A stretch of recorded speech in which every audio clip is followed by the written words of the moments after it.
अस्सलाम वालेकुम students, welcome to Logics Academy. जैसे कि आप लोगों को आइडिया है कि हम लोगों ने नाइन्थ क्लास की मैथ स्टार्ट की हुई है और आज हम एक्सरसाइज 1.2 पे पहुंच चुके हैं। लास्ट था हमारा 1.1 का लास्ट क्वेश्चन नंबर 6 जो कि हमने डिस्कस किया था। 1.2 का स्टार्ट लेने लगे हैं, जिससे पहले हम इसका थोड़ा सा इंट्रोडक्शन पढ़ेंगे। इंट्रोडक्शन में हमारे पास चीजें आती हैं स्टूडेंट्स, रेडिकल एक्सप्रेशंस और इसके बाद laws of radicals and indexes जो यहाँ पे यूज होने हैं। अगर आपने एक्सरसाइज करनी है तो स्टूडेंट्स आपको इन चीजों का भी आइडिया होना चाहिए। फर्स्ट है रेडिकल एक्सप्रेशन।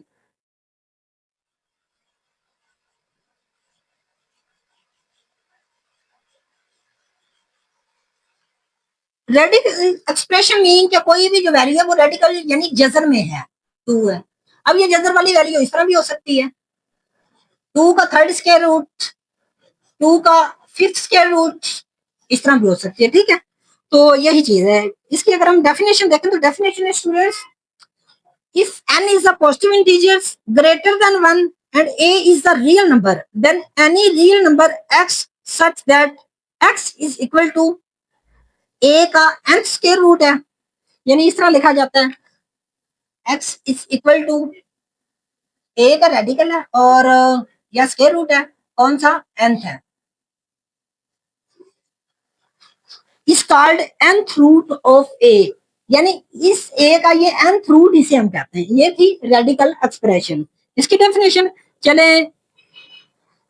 एक्सपोनेंशियल फॉर्म अगर हम बात करें इसकी तो वो कुछ इस तरह से है।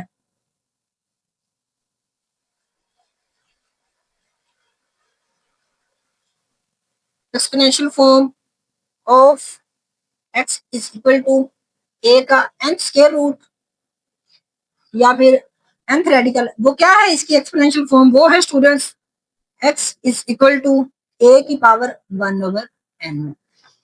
यानी कि इस रेडिकल को अगर हम एक्सपेंड करें या इसको इंडेक्सेस की फॉर्म में लिखें या हम कहीं से पावर फॉर्म में लिखें आसान वर्ड्स में, तो वो क्या होता है, जितना ये इसका जजर होता है, यानी कि ये अगर इसका पांचवा जजर है, चौथा जजर है, तीसरा जजर है, छठा जजर है, नौवा एंड nth रूट है, स्क्वायर रूट, तो हम क्या करते होते हैं, इसको फ्रैक्शन की फॉर्म में इसकी पावर बना देते हैं 1 over n।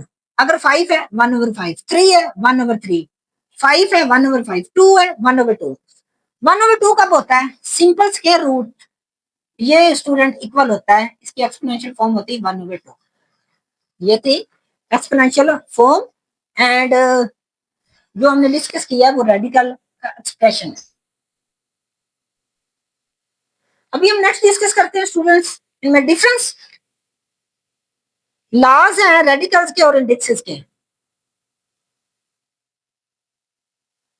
Laws of radical and laws of indexes. Indexes mean power वाले।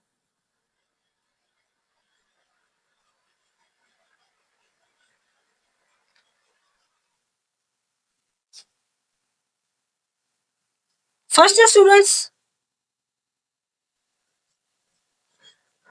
ए और बी का nth रूट है, तो ये क्या होता है, ये आगे हमने डिस्कस भी करना है, एक्सरसाइज में यूज करना है। यानी कि ये क्या होता है, ए का भी nth रूट है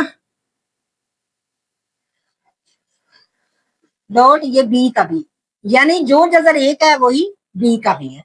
सेकंड वन इज ए और बी अगर डिवाइड हो रहे हैं तो यहाँ पे ये ए का भी सेपरेट nth स्क्वायर रूट है और बी का भी nth स्क्वायर रूट है। Third one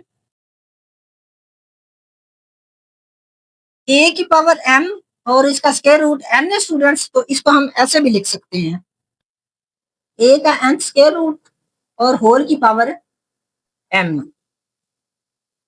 next one is fourth and which is a nth square root and the whole power is n। Sorry, यहाँ पे आ चुके हैं हमारे पास a की power 1 over n and whole की पावर जो है वो n है। ये n और n कैंसल आउट हो जाते हैं, इसलिए a बचता है। यानी कि अगर पावर और उसका स्क्वायर रूट सेम हो, सेम लेवल पे हो, तो वो कैंसल आउट हो जाता है और सिंगल वैल्यू जो स्क्वायर रूट के अंदर है वही हमारे पास मिलती है। सेम हम इस साइड पे डिस्कस करते हैं। फर्स्ट लॉ है स्टूडेंट्स, ए की पावर अगर m हो, सेम a मल्टीप्लाई हो रहा है उसकी पावर n हो। अब यहाँ पे गौर कीजिएगा, बेस सेम है। अगर हम इसको बेस कंसिडर करें, ये बेस सेम है, तो पावर इनकी क्या होती है, हमेशा ऐड हो जाती है, a की power m plus n। Next second one, a की पावर m और होल की पावर n हो, तो ये पावर्स मल्टीप्लाई हो जाती हैं, m और n, दरमियान में कोई साइन ना हो तो मल्टीप्लाई का साइन होता है। नेक्स्ट है थर्ड, जहां पे स्टूडेंट्स a और b की पावर n है, तो क्या हो जाएगा, ये a की भी पावर है और ये b की पावर भी है। नेक्स्ट है फोर्थ, a और b अगर डिवाइड हो रहे हैं और दोनों की पावर n है, तो ये क्या होगा, a की पावर भी n है ओवर b की पावर भी n। नेक्स्ट फिफ्थ है, a की पावर m ओवर a की पावर n, बेस सेम है, अगर डिवाइड हो रही हो दो वैल्यूज, बेस सेम हो यानी एक जैसी हो, तो उनकी पावर्स क्या हो जाती हैं, माइनस हो जाती है। अब हम नीचे से ऊपर लेके आएंगे तो पावर n जो प्लस का था वो माइनस का हो चुका है। नेक्स्ट है वेरी इंपॉर्टेंट, a की पावर अगर 0 हो तो वो 1 के इक्वल होता है, वो चाहे a की पावर हो जाए या किसी भी चीज की पावर 1000 है। अब इसकी एग्जांपल एक ऐसी है, जैसे पुराने जमाने में जंगें लड़ी जाती थी, तो उनका एक लीडर होता था जो पूरे काफिले को लीड कर रहा होता था, वो उनकी पावर था। अगर वही वहां पे शहीद कह लें या अगर कोई कफार में से था मर जाता था, तो उसकी जो पूरी पीछे उसकी जनता थी या उसका पूरा जो काफिला था वो भी अपने घुटने टेक देते थे। उसका मतलब ये होता था कि पावर उनकी 0 हो चुकी है। अब वो सारी जो पूरा इतना बड़ा हजारों का लश्कर है या काफिला, वो क्या हो जाता था, वो घुटने टेक देता था और पावर 0 यानी वो 1 के इक्वल हो जाता था। ये था हमारे लास्ट, जिनको समझना बहुत जरूरी था, जिनको हमने नेक्स्ट एक्सरसाइज में डिस्कस करना है।